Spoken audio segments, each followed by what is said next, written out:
What's up guys, it's your boy Rue, and as I promised, we are back to break down the Xipha Battle Orbment scan, because now I have English translations. So let's get right into this. So the first thing I want to mention is that the Xipha Battle Orbment is a 6th generation tactical orbment made by the Verne Company, and it was actually done without the supervision of Dr. Hamilton.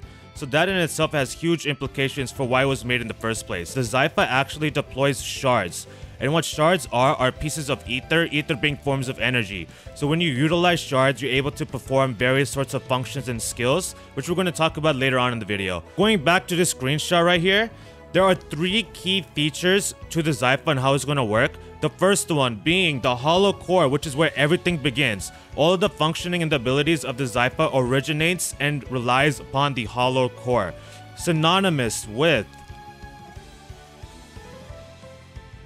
the Arcus's Master Quartz. So the hollow core for the Xipha is similar to the Master Quartz of the Arcus in the sense that they're both at the center of the Battle Orbment. So we can see the Master Quartz in the center there, and all the lines come out from there, and that's where you insert your quartzes. If we go back here, we can see that the hollow core is right here, and all of the lines where you're going to put your quartzes connects and comes out directly from your hollow core. Similar to how the Arcus has the Master Quartz build. Some of the roles that the hollow core plays, first of all, it's buffing your attack art power, and it's also increasing your base EP. So it's only buffing your attack arts power, meaning like your ATS, right? So if you go over to the Arcus right here, these are the key features of the Master Quartz here, just so we can kind of compare and contrast as we go through this explanation. So first of all, the stats to the right side of this on this little grid right here, we have stats: HP, EP, STR, defense, ATS, ADF, and speed. So the Master Quartz and the Arcus is buffing all of those stats right there. Hollow core here is only boosting your ATS stats, only boosting stats relevant to your attack arts, right? So that's the reason why it's boosting EP. You need more EP in order to do art, so it's boosting your EP and it's boosting your ATS basically. It's providing S boost properties. So now, the scan didn't really go into the S boost properties too specifically, but what I'm thinking that is this right here, the ability section. So in the Master Quartz, we have the abilities, giving us usually three different abilities here as you level up the quartz, and that's different for each Master Quartz. What I think this S boost right here is going to do is essentially provide abilities kind of like how we have with the Arcus with the Master Quartz. The main way that the hollow core of the Xipha system is different from the Master Quartz and the Arcus system, besides just the fact it only boosts stats relevant to the attack arts, is this right here. Blue section is an AI program. It's a built-in AI program that's associated with the hollow core, which you can see right here, AIM. And what it's doing is it's providing voice commands. And the voice commands it's giving you is it's telling you weaknesses of the enemy. So for example, let's just say you're fighting against a fire slime, which is obviously weak to water element, right? So let's say you're fighting against a fire slime. For whatever reason, you decide to use a fire element art. What it's going to say is this enemy is weak to water elements. So you want to use arts that are that element.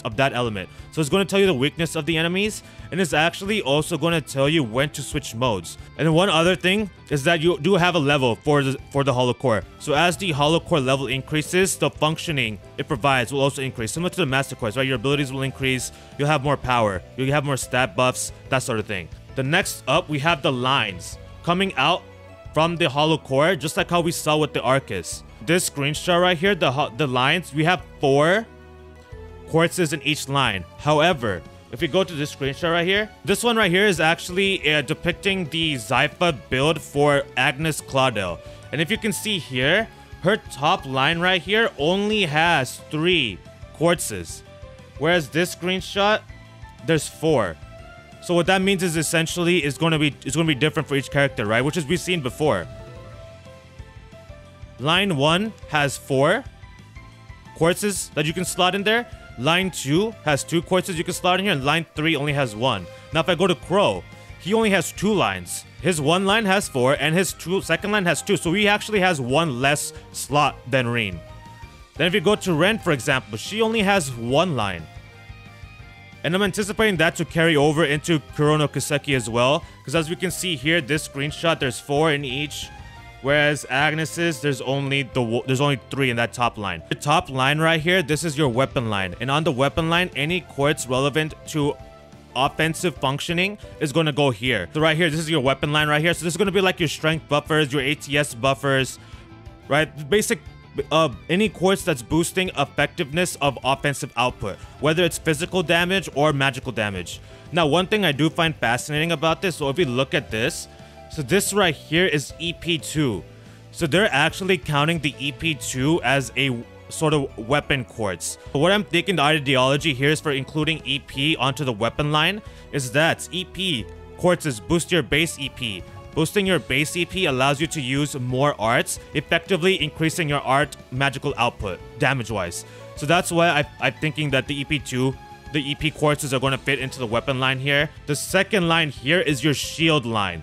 And in your shield line, it's going to be any quartz that provides defensive functioning. So this is going to be your quartzes that buff up your ADF, your defense, your ADF, your evasion. Now, one thing I do find interesting is that they specified that quartzes with damage reduction capabilities as well as elemental resistances are going to belong on the shield line. So what that makes me believe is that we're going to get new quartzes that provide damage reduction, right? Because there's a difference between damage reduction and just boosting your stats for defense. It's a huge difference because boosting your damage reduction is highly more significant for mitigating damage than just boosting your defensive parameters.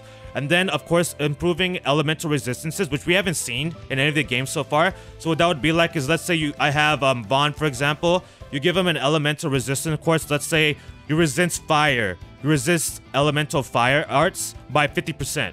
So now if I face a fire slime, I'm not going to be taking damage if he attacks me. So that's a huge bonus right there. And then one other thing I find fascinating about the screenshot right here. So this quartz right here. Oh, actually going back to the previous one on the weapon line. So this EP2 is actually an earth element. Whereas in the previous games, it's usually Mirage. So that's a little subtle difference there. I find it interesting that they changed the EP into a earth element. I don't know why they did that. That's something to keep track of. So they may be switching up elements for courses that we've seen so far. Something to keep in the back of your mind for sure. Going back to what I was talking about a second ago here. This right here, this quartz is actually an EP2 cut, reducing your EP cost of arts. For why this is in the shield line, I'm not sure. Because I would think the EP cut would probably either be in Drive, which we're going to get to in a second here. But I would think the EP cut is going to be in Drive or the weapon line. But they actually have the EP cut on the defensive line. This third line right here, this is your Drive. Any arts that boost art functioning is going to belong here. So now what I mean by that, the quartzes that reduce your time to actually put out the arts, that's going to belong here. Your quartzes that reduce delays, like your wind bells, your fire bells, any quartz that can reduce delay, effectively allowing you to recover quicker, so you can use another art, is going to belong here as well. And then what's also here, interestingly, is the speed quartzes. So any quartz that boosts your speed parameters is also going to belong on the drive line. Essentially, any art that's going to increase your art DPS is going to belong on the drive line. One other thing I do find interesting about the drive line is that this quartz right here is actually an accuracy quartz, the hit quartz. So my theory behind this is you're increasing your accuracy, increasing your damage for your arts. Now, last but not least, fourth line here. This is your extra line. Basically, in the extra line, any quartz that provides functions that do not allow it to be categorized in the weapon line, the shield line, or the drive line are going to belong in the extra skill, essentially is what it is. Quartzes that give multiple functions, multiple effects, is what you're going to find in the extra line. If we go to Reno over here, right? So I have 3 quartzes just so we can use an example. So first of all, this strength quartz right here is boosting my strength, and it's also has a chance to proc strength reduction for the enemies. So this can be considered a combo quartz, right? Because you're boosting your offense, but you're also boosting your defense. So this will probably fit into your extra line because it doesn't fit in either category. Then up here we have Lost Arts. Now, I'm not saying that Lost Arts are going to appear in Colonel Kiseki. However, what Lost Arts do is they provide a lot of different effects, right? You have boosting strength and ATS. You have a weapon function. You have offensive bonuses. It's increasing speed. So now you have drive bonuses. And it's also increasing your evasion. Again, defensive bonus. So you have offensive bonus functions, you're increasing your defensive capabilities, and you're increasing your drive capabilities. So that's why I think art quartzes like this, where it's providing multiple different effects that are going to belong in your extra line here. As usual, when we do these kind of breakdowns, let's go ahead and get a S-Craft animation. And this one, we're going to get Ren's animation in here. For all of my Ren fans out there watching this video, shout out to y'all.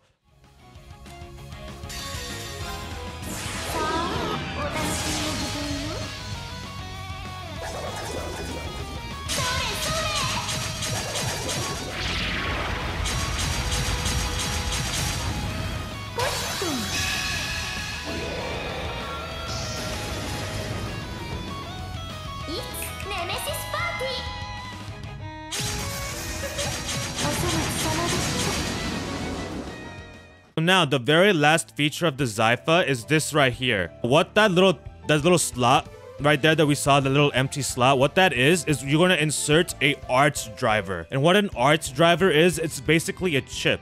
Right, we can see here, it's a chip right here. And what this chip does is it has pre-installed arts on it. That's one way the hollow core is different from the master quartz of the Arcus. The hollow core is not what gives you the arts. It's just arts driver that gives you the arts. This arts driver specifically only has time arts. It only has fire arts. So unless you give quartzes with arts on it, the only arts that you're going to be able to perform with this build are through the arts driver arts that have available to it. And these are all predetermined. So these are all arts that are pre-installed into this arts driver chip. So if you change your chip, if you change the arts driver, you can adjust the arts that are available to you. And as you can see here, there's some that are locked out here. And the way you unlock these arts is just by leveling up your hollow core. So as the hollow core levels up, the arts available to you through this arts driver will start to become more available and to become more powerful. Now, one thing that is different about these arts driver than what we see with the master quartz does for us with the Arcus is this right here. So what these two are these are empty slots, and you can fit in anything. Like, it's not predetermined, it's empty, it's customized, you can customize it. So for example, if you look over at this screenshot right here, so this bottom art, I believe is some earth element attack art, and then the top one is like a tier or a tira, so which is completely different from the arts driver. Right here we only have time and element arts, whereas in this customized slots we have a water element and we have an earth element. So in those two slots you can fit in anything. You can put any arts you want on there. Let's get to the last part of this video and then we'll call it a day. At the beginning of this video I mentioned the fact that the Xipha deploys shards, pieces of ether that can be utilized for various functions, and what that function is this right here. The shard skill. And the shard skill is dependent on the lines, the quartzes that are in the lines. So each line has different shard skills. So we have the weapon line with its own shard skill. We have the shield line with its own shard skill. We have the drive line with its own shard skill. And the shard skills that you have available to you are dependent on the elemental power of the quartzes you have in those slots. For that line, her weapon line, the shard skills that she has available to her right here are dependent on the collective power of the quartzes in this line. So if we go over to this bottom right corner where we have this chart, this is showing you the elemental power of each of your lines, right? So we have weapon line, shield line, drive line, and extra line. These are your elements right here, right? We have the basic elements: earth, water, fire, wind, avatar, right? Then we got time, space, and mirage. And these are your elemental powers based off the quartzes you have in here. So for example, this is EP2. EP2 is providing an elemental power of Earth 3. So if this was an EP3, this elemental power number would increase, thus effectively increasing your shard skill ability. So these skills right here that are specific to your weapon line have nothing whatsoever to do with the shard skills in the shield line. They're two separate abilities. They have no relation to each other. So now for the weapon line here, we can see that these two are kind of shaded out and this one's highlighted. So right now, so technically the way you want to think of shard lines here, the way you want to think of shard skills is they're essentially passive buffs. So when you enter a battle, you're going to passively have these abilities based off the build of your quartzes. So right here, we have EP2 and we have strength 1. So in that line 1 in her weapon line, we have an elemental earth, we have an earth elemental power 3, and we have a fire elemental power 2. So if this was an attack 3, for example, I'm not sure if it's scaled properly, but just for example's sake, if this was a strength 3, let's just say the fire element power for that line would triple. So now you would have a 6 elemental fire power for that line, effectively increasing your abilities through the shard skills. Not only in buffing your abilities also. So there's a lot, like the Xipha has a lot of ways to make you just utterly broken. So I'm really hoping that they accounted for that when building their enemies. But I also find that all of this new features is interesting, because remember, Dr. Hamilton didn't oversee this build of this tactical orbment. So what exactly is the purpose of building the Xipha system? Just something to keep track of as we continue with the moving forward towards the release of this game. So because the strength 1 right here, the attack 1 only provides a fire elemental power of 2, you can't use this skill. So this middle skill right here will not trigger because you need a base requirement of 3. So you need a minimum requirement of elemental firepower at 3, but you only have an elemental firepower 2, so you're not going to get it. Now for this one, so this needs actually multiple elemental powers. So you need a elemental earth power of 6, and you need an elemental earth power of fire in order to activate that passive skill there. So in this current build of hers, where she only has EP 2 and an attack 1, you can only activate this passive skill here. Whereas if you go to this screenshot, so now here, right, we have the same EP cut 2, which again is an earth element for whatever reason. We have the attack 1. This third slot was originally empty. So now we put in this rare quartz into this slot right here. You're going to increase your earth elemental power. So it went from, by increasing that 1 extra quartz there, it went from a elemental earth power of 3 to an elemental earth power of 7. So now the same skill here in this instance where this wasn't available to us with this current build, after inserting that rare quartz into that third slot, that rare earth quartz into that third slot, we now have enough elemental power in order to invoke that passive skill. Because we have the 7 earth elemental power and we have the 2 fire elemental power. So that's how the shard skill is going to work. They're dependent on the quartzes in your line. So your builds are going to heavily matter here. Now for the shield line, again, because this is the shield line now, you're going to have different shard skills. So you're still going to have the shard skills for the weapon line, I believe. And then I'm not sure if it's going to be like either or. So I don't know if, so like for example, if you have passive skills active for your shield line, your weapon line, your scar skills won't activate. I'm not sure if that's the case or if all of these passive skills are going to be active at the same time. They didn't specify that. But in my opinion, what I'm thinking is that it's going to be all collectively active. Because it wouldn't make sense for it to be, if I have the passive skill active for a shield line and for this not to be active, because all quartzes are active at the all time, right? Like when you put the quartz into the line, it's effective and it's connected to the hollow core. It's operative. So I do think that these passive skills are going to be happening at the same exact time, instead of like either or, which is why it's so important that they take this into account when building the enemies. So EP Cut 2 here is providing you 6 space elemental power. Then we got these 2 fire courses right here. I don't know what they are, but we got these 2 fire courses right here, giving you a total of a fire elemental power of 6. So we're able to invoke both of these passive skills because we meet the minimum requirements. Okay, so that's how shard skills are going to work here. Again, for lastly, drive line. So this right here is cast 2, I believe. This is a hit 1, and then this is some sort of rare time quartz. So collectively in the drive line, you have this hit 1 is providing you a space elemental power of 2, and these 2 time quartzes combined give you a total time elemental power of 8. So shard skills are passive skills that are going to help you out passively during battle. This right here is accuracy, same. Crit, same. Now these 2, they actually split it. So this top one is your evasion, your regular evasion, and this is your magical evasion. So they actually gave us a physical representation of our magical evasion, because before, like, we couldn't actually see it, right? It was just theoretical. So that's everything for the Xipha system, completely broken down. There's a few little bit of interpretation and speculation with the shard skills there, because literally all they did is they just, boom, pasted out a bunch of photos and just said, oh yeah, here you go. Just go ahead and figure this out. So those are my interpretation of it. I do think it's fairly plausible of the things I was saying there as far as the shard skills, how it's going to operate, because I do think that I highly doubt that it's going to be like an either or situation, and that it's going to be a combined additive passive skill effect. Let me know what you guys think about the Xipha battle ornament and some of the functions and the capabilities of it and what we could be seeing here when we get our hands. That's it for this one. Thank you guys for watching. Hope you all enjoyed it. Have a great day, and I will see you all in the next one. Peace.